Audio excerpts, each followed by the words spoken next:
Olá, pessoal! Hoje a nossa leitura é a continuação do livro Morte no Nilo, de Agatha Christie, capítulos 25 e 26.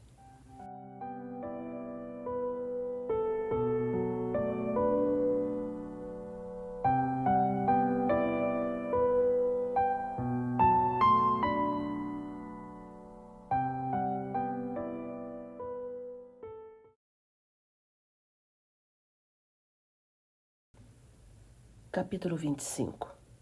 O Sr. Pennington ficou tão surpreso que não conseguiu falar. Mas isto é muito sério, senhores. Muito sério para o senhor, disse Grace. Para mim? Perguntou Pennington, arqueando as sobrancelhas. Mas, meu caro coronel, como se eu estava aqui escrevendo quando deram o tiro? Por acaso tem alguma testemunha? Não sei, mas seria impossível que eu fosse ao convés superior, disparasse um tiro naquela pobre senhora, além do mais, que razão eu teria para matá-la? E voltasse para cá, sem ser visto por ninguém. A esta hora tem sempre gente no convés. Como explica que tenham usado o seu revólver? Isto sim pode ser minha culpa.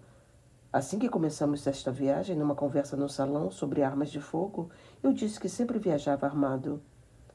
Quem estava presente? Não me lembro bem, a maior parte dos passageiros. Enfim, eram muitas pessoas.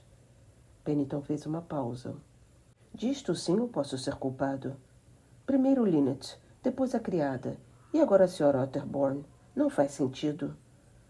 Mas tem sentido, disse Grace. Tem?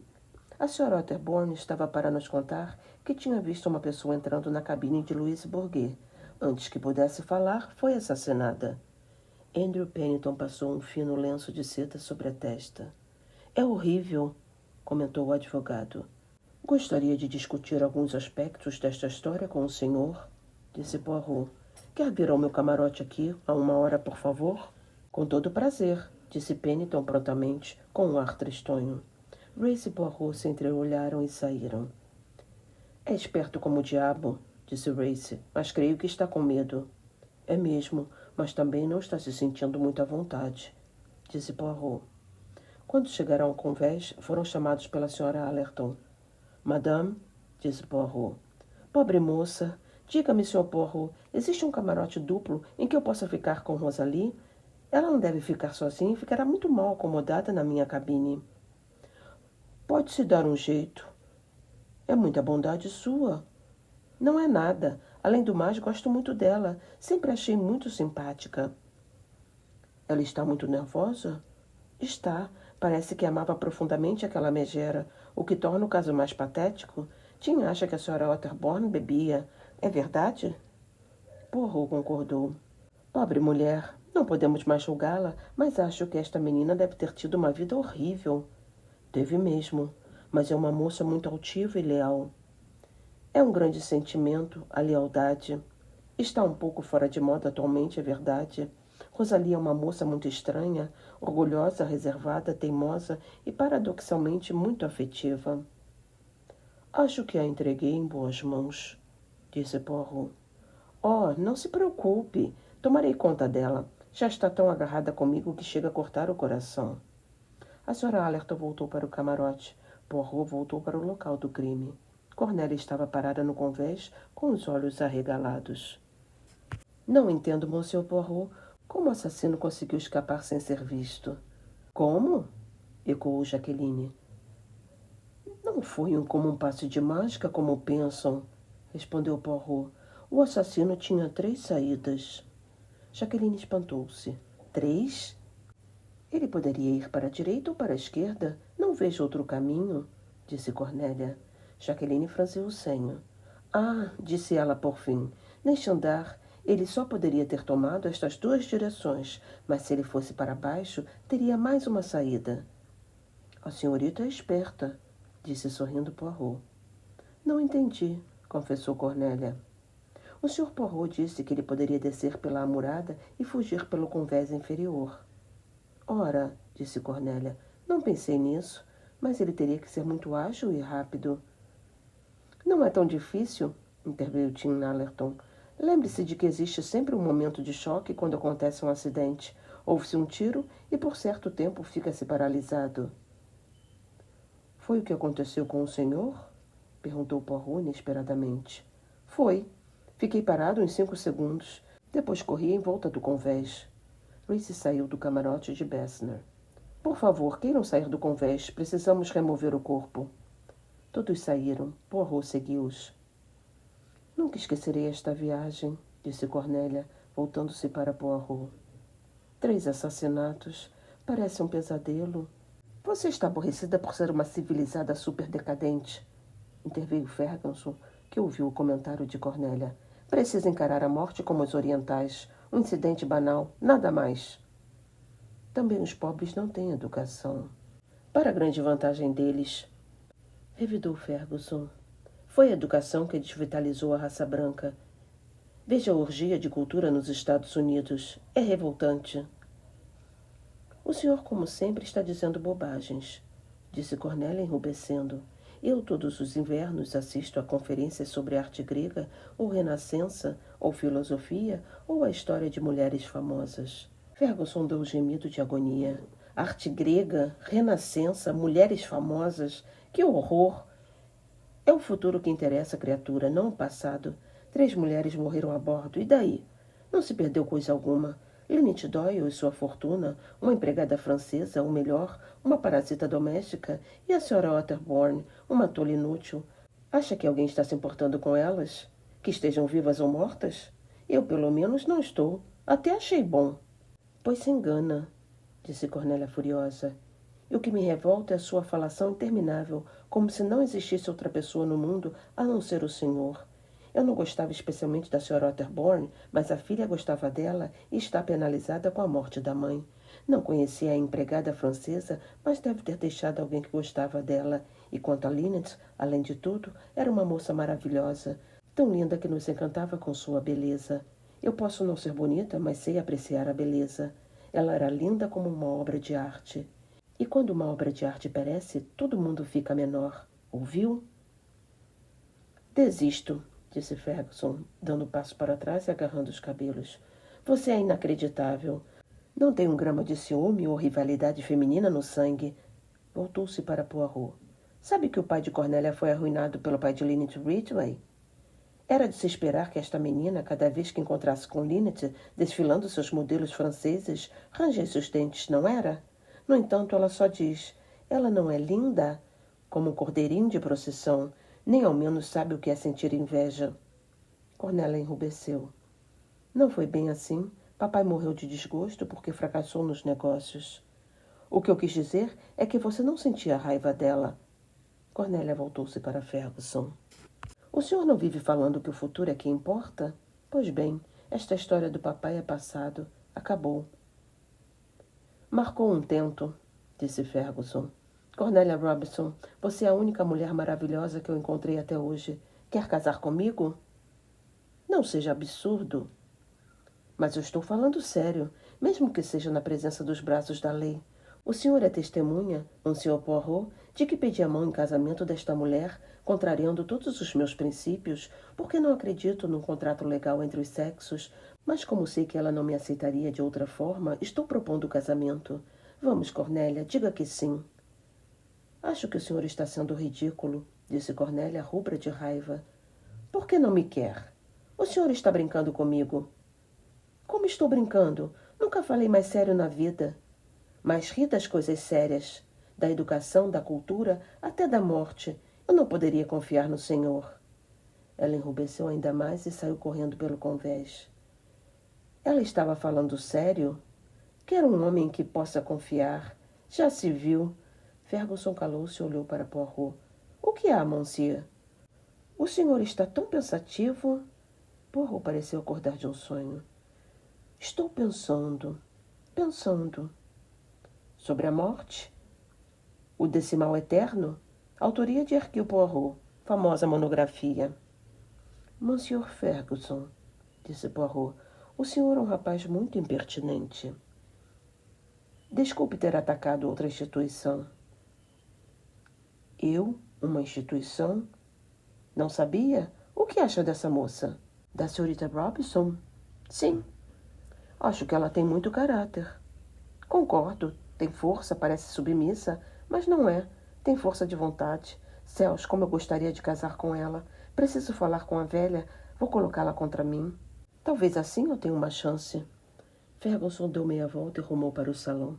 A senhorita Van Schuller estava sentada no lugar de costume, mais arrogante do que nunca, tricotando.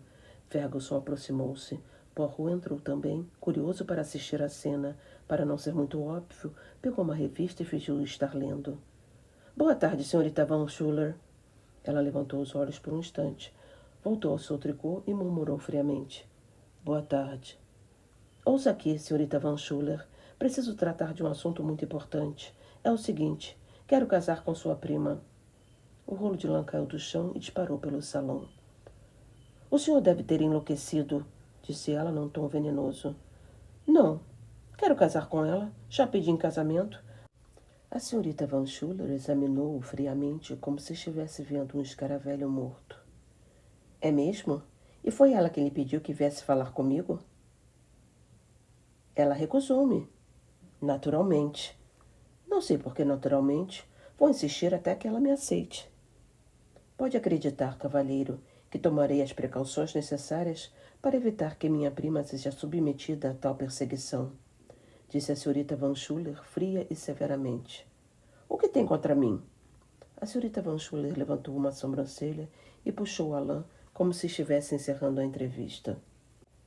Vamos, persistiu Ferguson. Diga, o que tem contra mim? Não gosto de repetir o óbvio, senhor. Senhor, não sei bem o seu nome. Ferguson. Sr. Ferguson, repetiu ela quase com nojo. Sua sugestão é completamente inviável. Quer dizer que não sirvo para ela?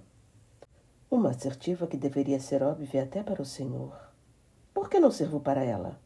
A senhorita Van Schuller preferiu não responder. Tenho 2 braços, 2 pernas, gosto de boa saúde e sou bastante inteligente. O que há de errado comigo? Já ouviu falar numa coisa chamada posição social, Sr. Ferguson? Bobagem. A porta abriu-se e Cornélia entrou. Ficou paralisada quando viu seu pretendente em colóquio com a prima. O confiante Sr. Ferguson sorriu para a futura noiva. Venha cá. Estou pedindo sua mão em casamento da forma mais convencional possível. Cornélia, disse a senhorita Van Schuller, num tom de voz apavorante, por acaso você encorajou o cavalheiro de lhe pedir em casamento? Eu? Não, claro que não. Pelo menos... O quê? Ela não me encorajou de forma alguma, disse Ferguson. Eu é que me adiantei. Cornélia não me recusou na hora, porque é boa demais. A senhorita Van Schuller diz que eu não sirvo para você. É verdade, mas não como ela pensa. Não possuo seu caráter, mas ela só se baseia na minha inferioridade social. Fato este que Cornélia deve estar cansada de saber, disse a senhorita Van Schuller. Sabe mesmo? Perguntou Ferguson. É por isso que não quer casar comigo? Não, não é, respondeu Cornélia enrubescendo. Se eu o amasse, casaria com o senhor, fosse qual fosse a sua posição social. Mas não me ama. Acho o senhor cético e arrogante. Sua maneira de dizer as coisas, o que pensa, nunca vi uma pessoa tão vaidosa. Cornélia estava a ponto de chorar, por isso resolveu sair correndo da sala. Para um começo de noivado, disse Ferguson cruzando as pernas e reclinando-se numa cadeira. Não foi tão mal assim. Ainda vou acabar chamando-a de prima, senhorita Van Schuller. Saia daqui imediatamente, cavalheiro, ou eu chamarei o capitão do navio, gritou ela tremendo de raiva. Paguei minha passagem, eles não podem impedir que eu fique aqui no salão, mas vou sair. Levantando-se, Ferguson retirou-se cantando uma canção de marinheiros. Engasgada de raiva, a senhorita Van Schuller tentou levantar-se. Poirot, saindo do lugar, apanhou o novelo de lã e correu para ajudá-la. Obrigada, Sr. Poirot. Por favor, chama a senhorita Bowers. Estou tão transtornada com a insolência daquele rapaz. Com a excentricidade, a senhorita quer dizer, insinuou Poirot. É igual aos outros membros daquela família. Mimado, não tenha dúvida, sempre almejando o impossível. A senhorita naturalmente o reconheceu, não? Como assim? Ele se diz chamar Ferguson porque se recusa a usar o título de nobreza. É uma questão da ideologia? Título? Perguntou a senhorita Van Schuller, assustada. Sim, Ferguson é o Lord Dalwas. Podre de rico, mas virou comunista desde que se formou em Oxford. O rosto da senhorita Van Schuller tornou-se um amálgama de emoções contraditórias. Há quanto tempo sabe disso, Sr. Poirot? Poirot sacudiu os ombros. Um retrato num jornal, notei a semelhança. Mais tarde encontrei um anel com o brasão da família. Não tenho a menor dúvida, respondeu Poirot, divertindo-se com as sucessivas expressões da senhorita Van Schuller. Sou-lhe muito grata pela informação, Monsieur Poirot, disse a velha, inclinando a cabeça num gesto gracioso. Poirot acompanhou-a com um olhar sorrindo. Depois sentou-se e assumiu novamente uma expressão séria. De quando em vez, meneava a cabeça. Mais oui, disse finalmente. Tudo se encaixa. Capítulo 26. Race encontrou-o ainda no salão. Bem, Poirot, que há? Pennington deve chegar aqui a pouco. Vou deixá-lo em suas mãos. Poirot levantou-se. Primeiro mande chamar Fenthorpe. Fenthorpe? Perguntou Race, surpreso. Sim, leve-o para o meu camarote. Race saiu. Poirot encaminhou-se para o seu camarote. Simultaneamente apareceu Race acompanhado de Fenthorpe. Poirot fez um sinal para que se sentasse e ofereceu-lhe cigarros. Bem, vamos ao caso, disse Poirot. Noto que o senhor está usando a mesma gravata do meu amigo Hastings. Jim Fenthorpe olhou para baixo surpreso. Certamente, porque fomos da mesma universidade. Isso mesmo. Quero que o senhor compreenda que, apesar de ser estrangeiro, conheço bem os costumes ingleses. Sei o que se deve fazer e o que não se deve fazer. Jim Fenthorpe sorriu. Há quantos anos não ouvi essa expressão? A expressão caiu em desuso, mas o costume continua em vigor. A velha escola tradicional continua em pé, obedecendo certas regras de comportamento. Por exemplo, nunca devemos nos interromper numa conversa alheia. Fenthorpe continuou olhando para Poirot. Outro dia, porém, Sr. Fenthorpe, o senhor fez exatamente o contrário. Umas pessoas estavam conversando um assunto bastante particular no salão. O senhor colocou-se bem perto, obviamente para ouvir melhor, e, por fim, deu os parabéns à senhora, no caso, Madame Doyle, por ela ter agido tão acertadamente. Jim enrubesceu. Poirot prosseguiu, sem respirar. Este não é o comportamento de quem usa uma gravata da universidade do meu amigo Hastings. Ele morreria de vergonha ou de curiosidade, mas não faria o que o senhor fez.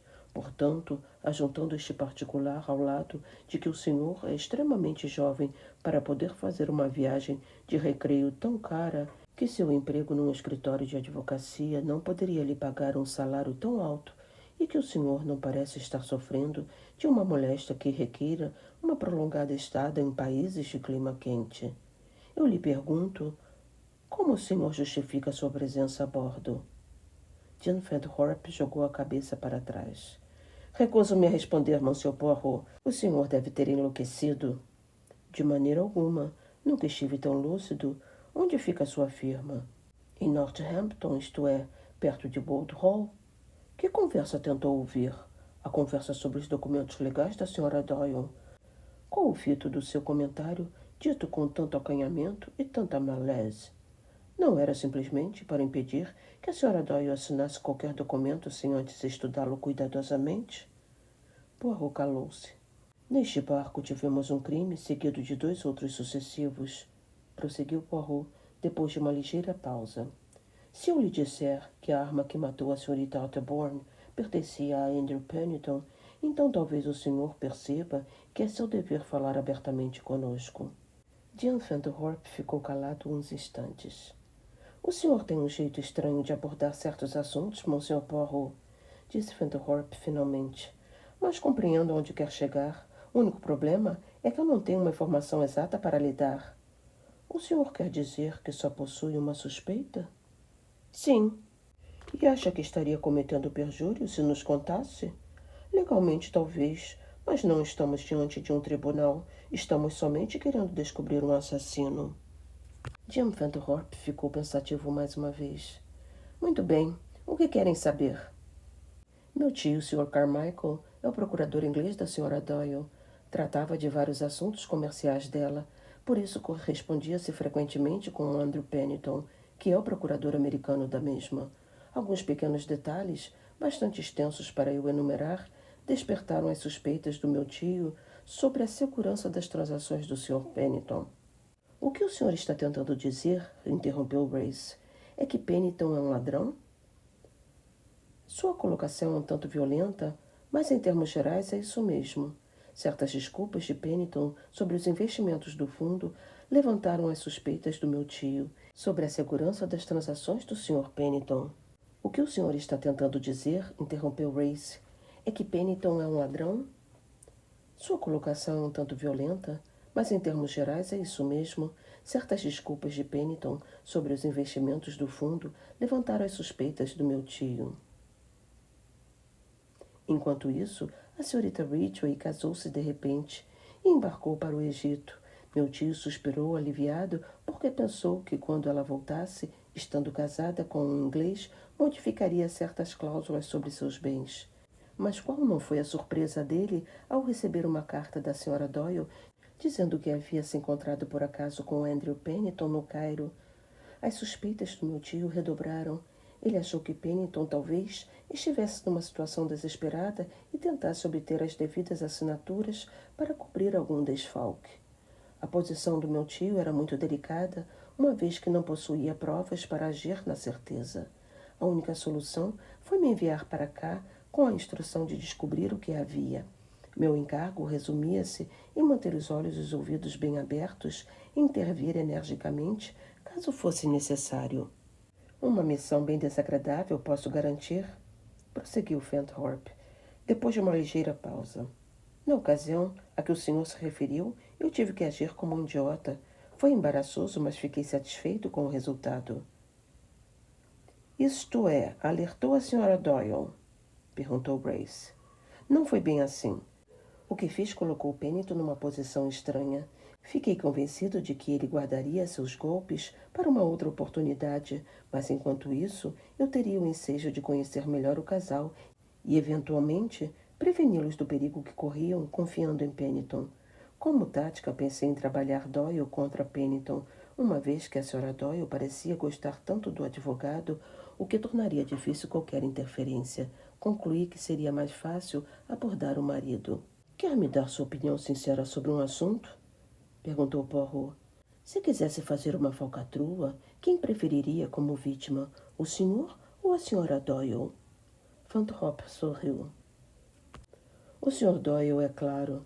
Lynette Doyle era muito esperta. O marido é desses simplórios que não entendem de negócios e estão sempre dispostos a assinar na linha pontilhada sem mesmo saberem o que estão firmando. Concordo, disse Poirot olhando para Grace. O motivo foi este. Mas isto que eu disse é pura conjectura. Não tenho a menor evidência legal. Ah, replicou Poirot. Vamos arranjar provas. Como? Do próprio Sr. Pennington. Fenthorpe pareceu incrédulo. Não creio. Grace olhou para o relógio.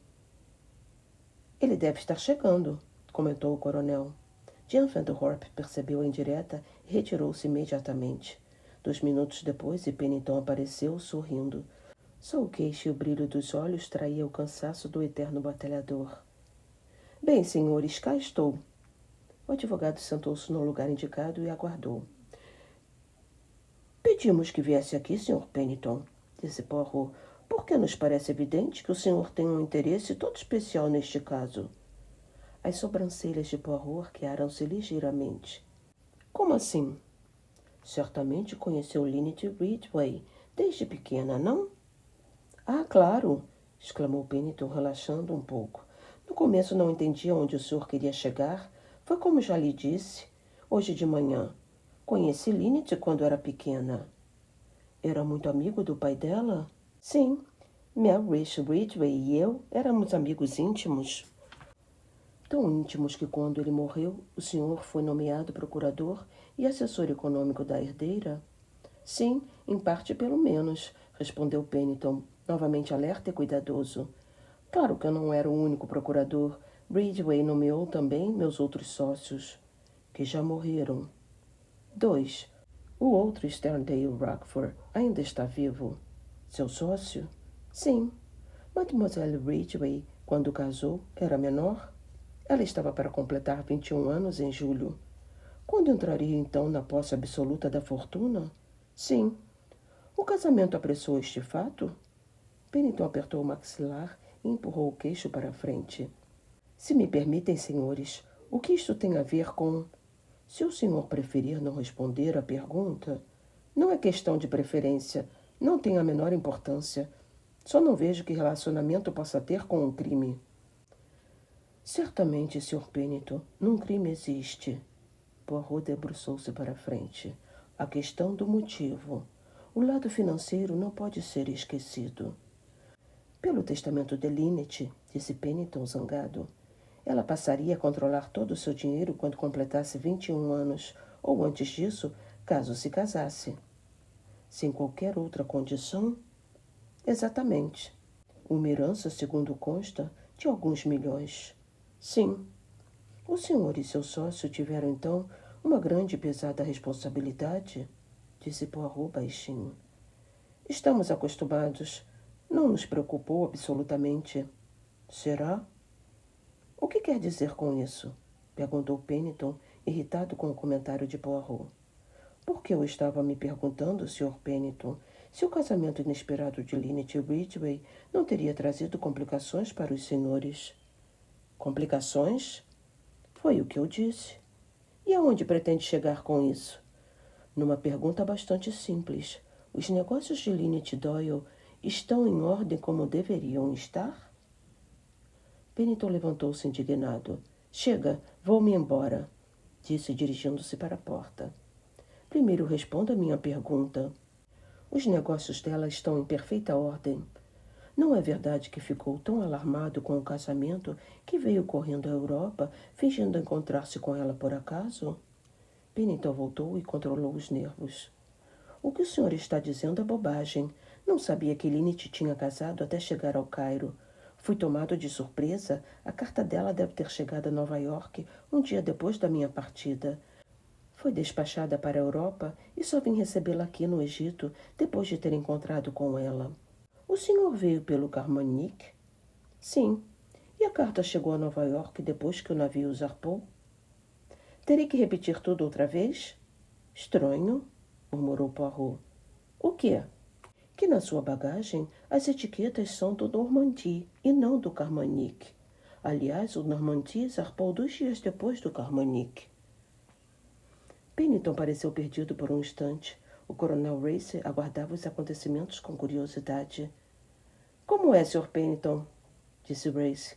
Temos razão para acreditar que o senhor veio no Normandie e não no Carmonique. Neste caso, recebeu a carta da Sra. Doyle ainda em Nova York. Não adianta negar, pois podemos saber disso com certeza em algumas horas. Pennington procurou uma cadeira para sentar. Seu rosto estava impassível como o de um jogador de pôquer. O cérebro trabalhava sem cessar, procurando uma saída. Entrego os pontos, cavalheiros. Os senhores são muito espertos, mas eu tive um motivo para agir desta forma. Sem dúvida, murmurou Race secamente. Posso contar com sua discrição? Perguntou o advogado num tom confidencial. O senhor pode confiar em nós, só não podemos lhe dar garantias de antemão. Bem, vou contar tudo, disse Pennington suspirando. Parece que os procuradores em Londres andaram fazendo umas trapaças. Como fiquei preocupado, resolvi vir para cá e examinar a papelada pessoalmente. Que espécie de trapaças? Tenho razões para achar que Lynette estava sendo roubada. Por quem? Pelo advogado inglês. Não é uma acusação que se possa fazer levianamente. Por isso decidi vir para cá. O que demonstra um grande interesse pela sua cliente. Só não entendi por que mentiu sobre o recebimento da carta.